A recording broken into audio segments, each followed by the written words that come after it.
This is for National 6 higher pupils studying urban landscapes. If you've watched my first video lesson, you'll know that we're focusing on Edinburgh as a case study. You'll know that we need to focus on housing and transport.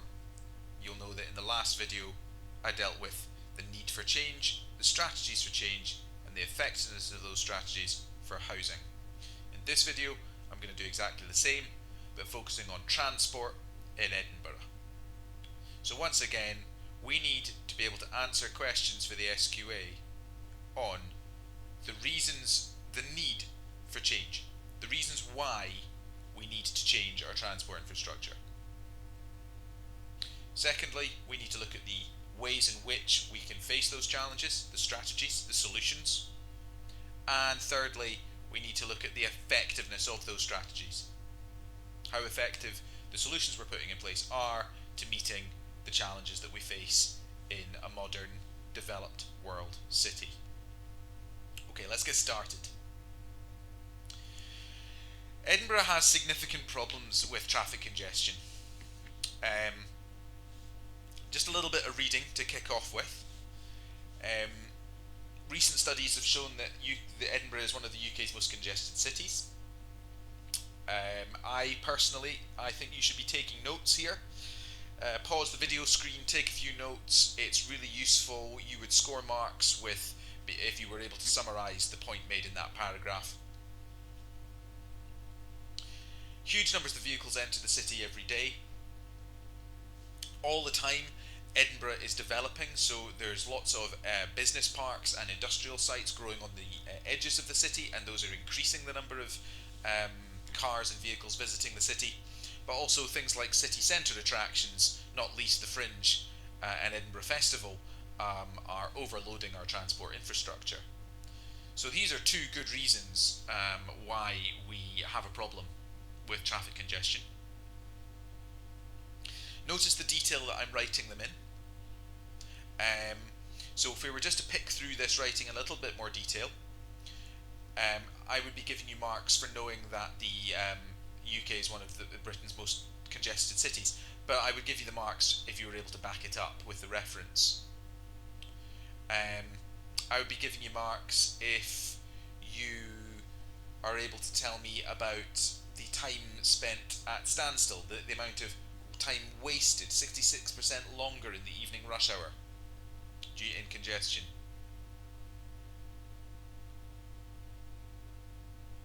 I would be giving you marks if you were able to tell me specifically in detail about the numbers of vehicles and how much that is forecast to rise by.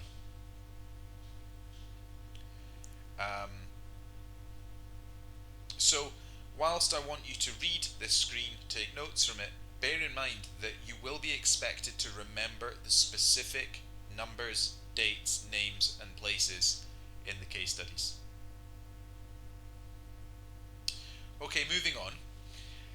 The city centre is very ancient, it's very historical, and it's characterised by very narrow streets.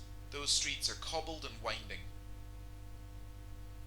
As a result, traffic congestion gets really bad, and the tall narrow streets contain the noise, they contain the air pollution, they even make the vibration from traffic passing bad. Knowing some specific examples here is what's going to unlock marks for you. Otherwise, you're really just writing a very weak sentence that says that traffic is bad and produces pollution. So, knowing the route centre names of Queen Street, Charlotte Square and the west end of Princes Street are areas of significant traffic delay due to the lack of road capacity, just there's simply not enough road space for the vehicles.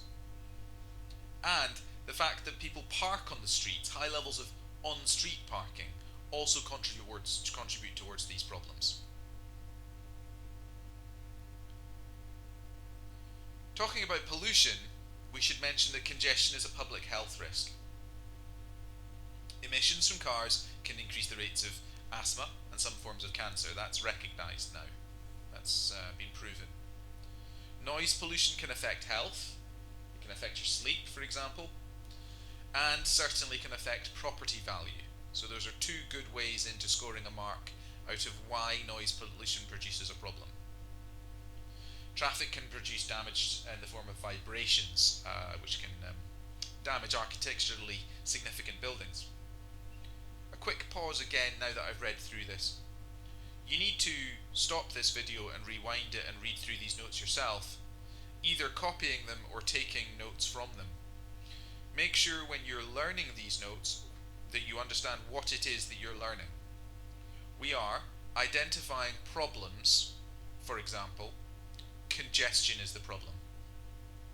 And then we are going on to give detail about why congestion is a problem.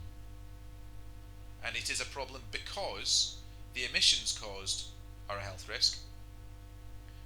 It is a problem because the noise pollution caused can affect health and well-being and property value. Here I've said and property value because my health and well-being point feels a little bit like a repetition of my previous asthma point because it's about health. And congestion is a problem because traffic can damage buildings. That's not enough detail though. How does it damage the buildings? With vibration. And I'm going to say to you, is it all buildings that are damaged by vibration? Because that doesn't sound very likely. And of course it isn't. It is only the architecturally significant ancient and historical buildings. So what you see in front of you, people, is really a model answer, with this being an example of a paragraph that you could write that would score you multiple marks. But before you blindly copy the last two slides of this presentation down, you need to understand what it is that you're copying. Just going back through them once more, you'll see that we identify the general length of time spent in congestion at standstill costing businesses hours because their employees aren't at work, they're in their cars. We've got the sheer capacity of the roads to support the number of vehicles. The fact that we're going to have more cars by 2025 is simply, that is a very simple problem. You need to expand on that theme, and this paragraph shows you how to do that. We have the historical nature of the streets presenting a problem, and again, that's an easy thing to remember. This paragraph shows you how to expand on that theme in appropriate detail. And we have the congestion itself as a risk to public health. So 4 major themes summarising why traffic congestion is a problem. Here's what the question might look like. For a developed city you've studied, explain the need for change to its transport systems. And you should structure that answer according to, well, Edinburgh has a problem with the number of cars on the roads growing. It has a problem with the physical street pattern, especially in the old town. It has a problem with congestion causing health side effects. And it has a problem with the amount of time spent at standstill costing businesses money. Those are the 4 headings that you would structure your answer under, but you would need to go into the level of detail you've seen in those paragraphs to score anything like full credit. Okay, so with that bit done, let's move on to the solutions to traffic congestion. These tend to be a little bit easier for people to get their heads around because there's pictures attached to them, and they're things that you can name it and explain it. So let's start off with the most famous one, Edinburgh's trams. Notice again the level of detail that I'm going into.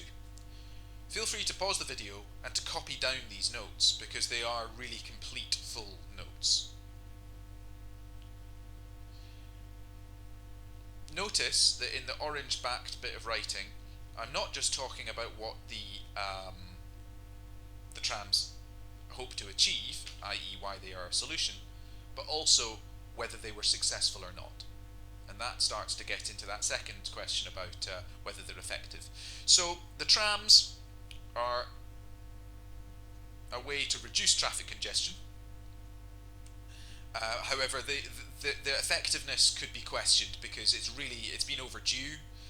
The project is incomplete, and it went way over budget. So largely a pretty controversial and in some places unpopular project. Next one, traffic calming. Traffic calming is what you would need to name. You would start your answer saying traffic calming is a solution. An example of how traffic calming is used in Edinburgh, because there are many examples, would be narrowed streets. That's where the road is deliberately narrowed to stop cars going too quickly. Um, Speed bumps are put in place, again, to slow people down. Um, a point about narrow roads, though, they are effective, they're very effective, but they do mean that sometimes delivery trucks just simply cannot get through your street, and of course that makes a real challenge in these days when we have a lot of deliveries sent to our houses by Amazon and other companies. This is my favourite case study, one that you should certainly know because it's a really current one. A speed limit of 20 miles an hour is being rolled out across the city. The limit will be put on all residential streets, and it's being expanded across the city right now. As you can see, it's a very effective solution in the graphic here. If we look at collisions between people and cars, there's only a 3% fatality rate when you're driving at 20 miles an hour. As soon as you drive at 30 miles an hour, a fifth of people are killed. Now that's really significant. That takes a strain off the NHS. That takes a strain off the taxpayer. So it's a very effective strategy. That said, it's routinely ignored. Without enough speed cameras or equipment to measure people speeding, the 20 mile an hour speed limit is routinely ignored within Edinburgh, and people frequently just kind of flout it. That means ignore it. So this is a really good one to talk about because there is science behind it. 3% fatalities at 20 miles an hour, 20% at 30 miles an hour. However, you can also talk about how the citizens of Edinburgh are largely ignoring it. The bus tracker. Now, you'll see this in SQA mark schemes, but you've got to make sure you go into a level of detail. The Edinburgh Council started its own app. Basically, it allows you to get up to the second traffic information. It's really, really useful. You can sit in your house until 5 seconds before the bus is due, and then as long as you know that it takes you 5 seconds to get from your couch to the bus stop, you know you won't miss the bus. This is intended to encourage people to use public transport. That's how it's a solution, and it's very effective because it makes public transport so much more user friendly. You don't spend time waiting at a bus stop anymore, which is one of the most unattractive things about using a bus. In fact, it makes the buses incredibly easy to use. General improvements to public transport have been a really significant part of Edinburgh's development in the last kind of decade, really. Haymarket Station, as you can see pictured, has been completely remodelled inside and out. So has Waverley Station, and other stations around the city as well. There have been, as I've mentioned, improvements to the tram network, but as we've already mentioned that in our answer, it makes sense to talk about Waverley and Haymarket stations. Now, this allows them to deal with an increased number of passengers, because of course what we're trying to do here is get people to stop using their car and start using public transport, so you need bigger and better stations. It also makes public transport just generally a more pleasant experience, and that makes it an effective solution. So it is a solution because it increases what we call capacity. That means just it increases the amount of people that we can deal with moving through the public transport system. But also it's an effective solution because these stations actually make your commute to work that little bit more pleasant and persuade people to leave their car at home. Carpooling. There's loads of web-based companies doing this. TripShare is one that's quite a good one to know because it's funded by the Scottish Exec. That means basically it's funded by the Scottish Government. And basically it's a car club. You share a car, and you would effectively make a small pool of friends or colleagues who would then share a car journey into work. That, of course, if there's 3 people in the car, that takes 3 cars off the road. So, well, it would take two cars off the road, and of course, three people would be in one car. So it's an effective solution for that simple reason. It's a nice little throwaway case study, doesn't take too much space on the page, nice and easy to talk about. Um, I imagine some of you would like to make use of that one. Some of you quite appreciate having little unique case studies to chuck in. One that everyone's certainly going to talk about, and when I say everyone, I mean in Scotland, is pedestrian areas. Treat these with caution. They're commonly talked about by pupils, but people routinely do a bad job of it. For a start, as with every other example, you need to be able to name a pedestrian area. Rose Street is one in Edinburgh's CBD. What you're seeing a picture of what you're seeing a picture of below is a pedestrianised area called Multrees Walk. It's a much more modern and new pedestrianised area. Basically, the theory is that they're safer and that they reduce pollution. And in both of these regards, this is true. They are safer because, of course, there's no cars, and therefore there's reduced pollution. That's what they seek to achieve. They seek to achieve a safer shopping environment that's more attractive to people and their families visiting. In other words, we're going to draw pedestrians into the city and discourage car users, because you can't take your car into these areas. They're effective because they make the CBD attractive. That's what makes them effective.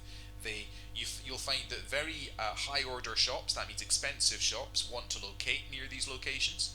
They become a tourist attraction in themselves. They make the city centre an attractive day out destination.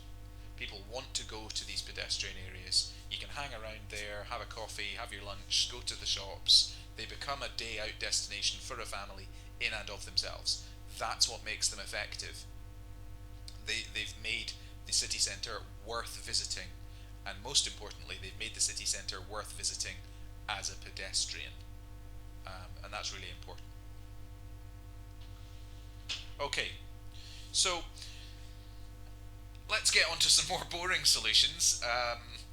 Permit holder parking and parking charges. What tends to happen with hire candidates is that because you guys don't drive yet, or most of you don't drive yet, you tend to get in a little bit of a confused state over this kind of thing, so let's just try and clarify these. Basically, a permit holder parking is when you have a house or a flat and you pay the council to park on your street within certain hours. Okay, you get a sticker that you go in your car window, your sticker might say A2, and that means you can park anywhere within the A2 zone within the stated hours.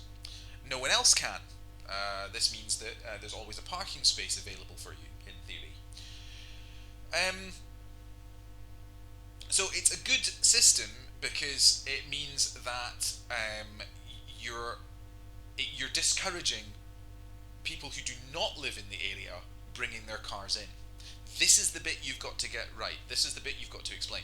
It's all very easy to remember the word permit holder parking and to remember that you pay for an area and get to park in it, but you've got to be able to explain how it works. And the way it works is that, let's say I have a permit for my street where I live, and what it does is it means that people who work in local businesses around where I live are discouraged from parking their cars in my street. This, of course, discourages them from bringing their car to work in the first place, and therefore reduces traffic congestion. The reason they would be discouraged is because if they parked in my street between those hours, they'd be fined, and in fact their car would be towed. It's an effective solution also, by the way, because it raises quite a lot of money for the council. Parking charges. Now, parking charges are slightly different. When you park at a pay and display meter, what that means is you're parking at a parking space that is available to everybody. And anybody can park their car in it as long as they pay the amount of money that that parking space costs. And there'll be a little machine nearby that you put some money in, or there's even an app that you can get. It's called Ringo. And you ask your parents, they'll have it, I'm sure. And that allows you to pay. And sometimes in Edinburgh it can cost as much as $3.20 per hour to pay. Now again, it's easy to remember the term parking charges and that you have to pay for your space. What you've got to explain is how it works, how it's effective. And it's effective because nobody wants to pay £3.20 an hour to park their car. You know, you're going shopping, for 4 hours, that suddenly becomes quite expensive. Um, it also stops people let's say, like van drivers, for example, just dropping their van into a parking space for a short period of time. Um, and so it becomes very expensive then, because of course if you're moving your car around the city, you're doing a lot of driving around the city, you're going to be repeatedly paying for your parking, and that really does stop that kind of use of the parking spaces. The bike hire scheme, nice easy one to remember. This is a nice throwaway case study. Lots of people forget to mention it, but it seems silly because it's so simple. Uh, the Bike and Go scheme, um, which almost all major British cities now have. It's sponsored by Transport for Edinburgh, as you can see on the bikes. Helps to encourage people to use more eco-friendly transport options. Obviously, it reduces air pollution, it reduces noise pollution, it makes the city safer. It's a really good case study, and it's simple and quick to talk about.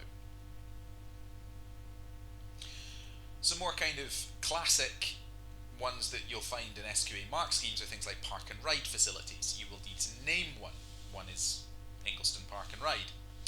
A park and ride facility is one where you park your car and then there is public transport made available to you at that point that will take you for the rest of your journey into the city centre. What appeals to people about this is that the parking tends to be quite cheap. Indeed, in some park and rides, the parking is free as long as you have a ticket for onward travel into the city in question. I don't think that's the case at Ingliston Park and Ride. You can see that there's loads of space, there's loads of capacity. You're taking 535 cars off the road by using Ingliston Park and Ride. That right there, that piece of case study information is enough for you to be able to talk about why it's effective. Park and Ride is effective because in the case of Ingliston Park and Ride, it takes 535 cars off the road when it's full. They're a really popular solution, they're very well used, and of course they reduce the number of vehicles on the road. Something that you're going to see increasingly over the next few years is LEZs. These are low emission zones. You can see a map of Edinburgh here with a highlighted area. That is the proposed low emission zone. They are supposed to be enforced by the end of 2020. We'll see if that happens. There is some resistance from various user groups. For example, taxi drivers who all own older vehicles, diesel-run vehicles, they're going to be penalised by this. So there's some details to iron out. But the basic idea is that if you have an older car, petrol cars built before 2006, diesel before 2014, then you're going to be charged to enter this zone in the city. And that specifically targets the reduction of air pollution. It's a very good, useful case study because it allows you to actually create a mark out of air pollution instead of just repeatedly kind of restating that these solutions reduce traffic congestion generally. This one targets air pollution. A bit like bike hire schemes target noise pollution. Moving outside the city centre, of course Edinburgh has a bypass. Now the bypass is kind of old news. It is a big road that goes around Edinburgh, and it means that big trucks and deliveries can go round the city. If you want to get from one side of the city to the other, you're quicker going around the bypass than through the city centre. That's the theory, at least. Now that's pretty standard stuff, but what you can add is that there are solutions being built in the form of a new roundabout, new Sheriff Hall roundabout. The Sheriff Hall roundabout, you will experience it one day, my friends. It's not the nicest roundabout to navigate for your first time. They're planning to rebuild it, and this will ease traffic congestion in Edinburgh's western side. Edinburgh's west is very, very congested. There's lots of industry, lots of business parks, lots of large retail areas in the west side of the city, and that tends to make the traffic flow very slow. So you can see that they're going to build an overpass bridge for the tram, and you can see that they're going to design this big fancy roundabout. And what's unusual about it is that in fact it's a roundabout that 4 lanes of traffic can drive straight through. Looks terrifying. Anyway, I'm sure it'll be fine. The point is that this is a nice case study about how we're continuing to find solutions for Edinburgh's bypass. Edinburgh's bypass isn't really, I mean, it is a solution to Edinburgh's congestion problems, but you can talk about it in greater detail by knowing about how the Edinburgh bypass allows traffic to go around the city, and the Sheriff Hall roundabout construction will make the traffic flow even easier. So it's a good case study for that purpose. Okay, so as with previous lessons, here's your notes broken down. Feel free to pause the video and copy these, or just watch it, turn my voice off if you prefer, and just read through these notes as they appear. If you've not used these before, then each row of the table will appear like this, and it basically forms a model answer, with the need for change being in the first column. Of course, you need to expand on these simple points into sentences. If you're asked for the solutions, then you would need to talk about columns 1 and 2.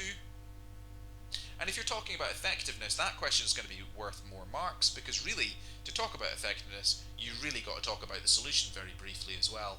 And that normally involves some kind of reference to the problem.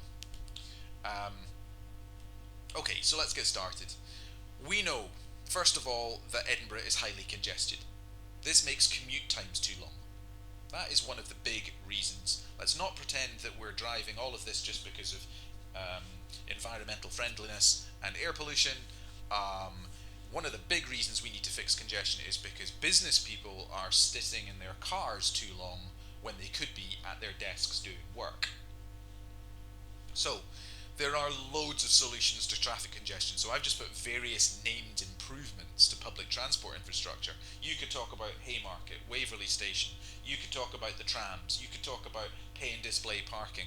You could talk about any means by which people are either encouraged to use public transport or discouraged from using their own cars.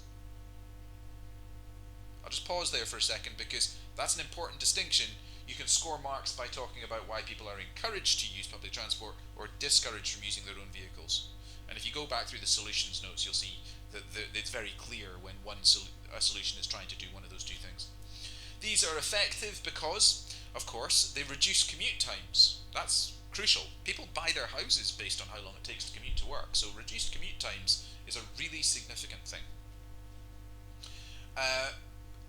If we're using more public transport, then we're reducing the levels of pollution. An interesting way to kind of rinse another mark out of this is to talk about if you take cars off the road, i.e. if people no longer want to use their cars, and if people want to use public transport more, then you put less strain on road capacity, and that can reduce potholing, which is when you get holes forming in the roads, which is very costly to fix. That's a sneaky way to score an additional effectiveness mark. Moving on a little bit faster now. Basically, Edinburgh's road capacity is insufficient. We just don't have enough space on the roads for the amount of vehicles that we have. We have built an extension to the bypass. We have allowed the hard shoulder, that's the lane that you would normally turn off into if you had a breakdown. We've allowed hard shoulders to be used as a lane at peak times. We've redesigned the Sheriff Hall roundabout to make peak times easier to manage. These are effective because, I was going to say effective, these are ineffective, however.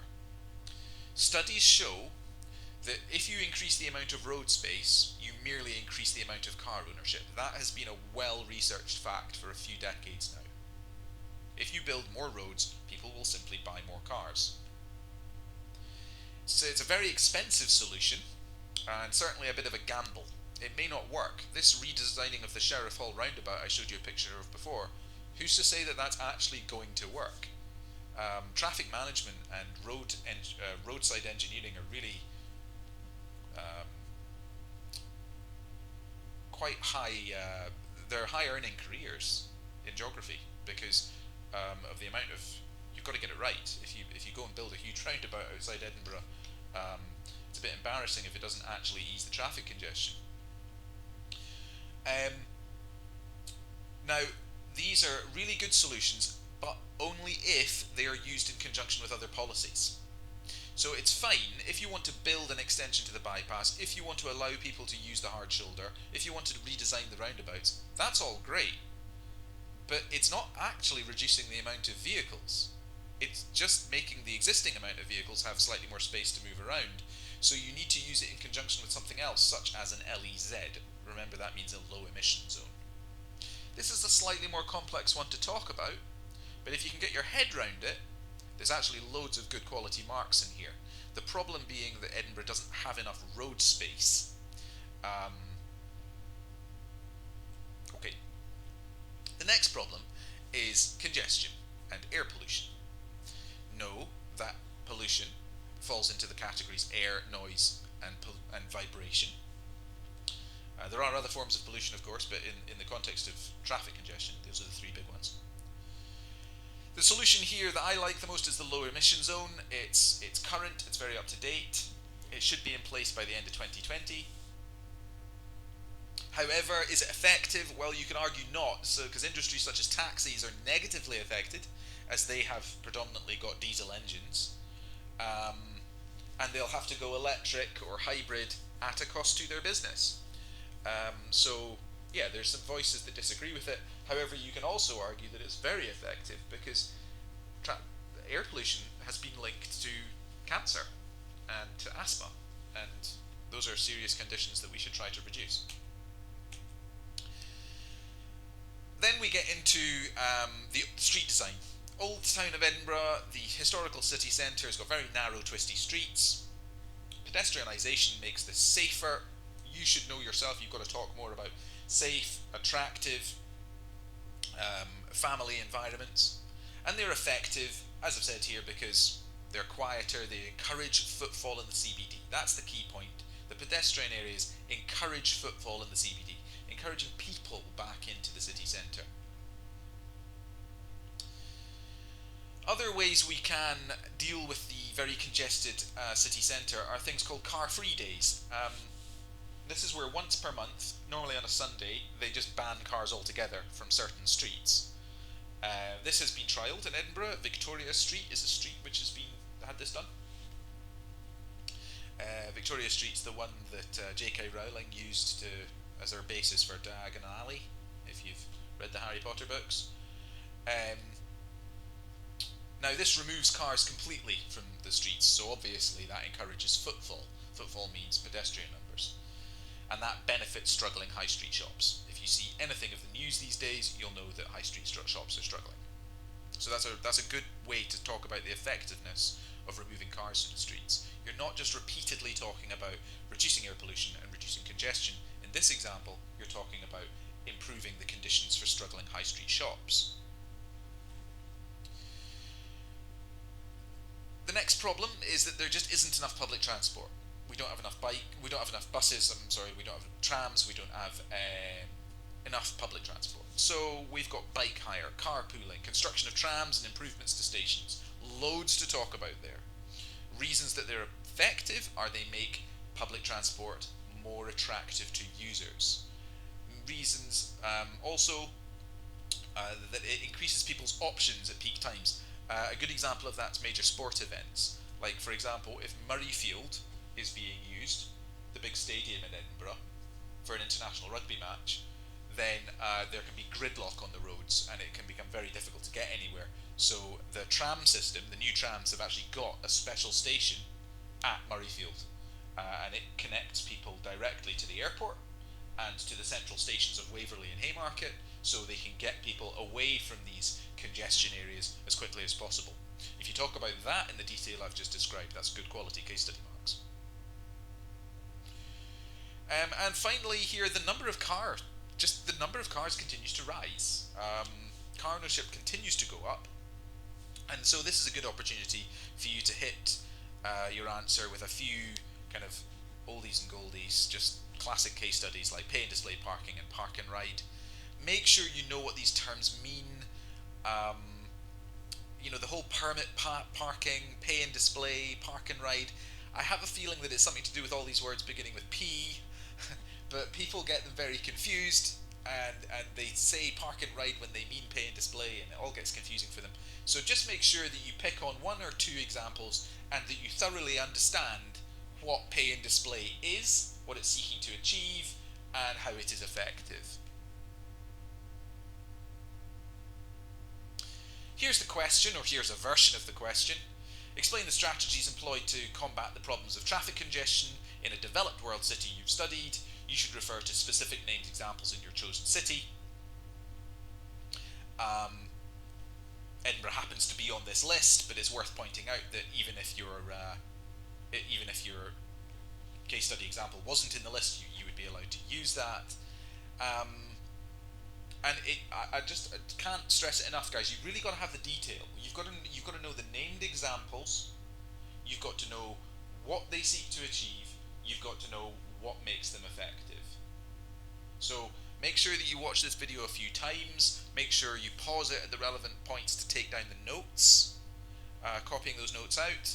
And remember, the blue tables, basically in note form, structure model answers for you. Just remember that they are in note form.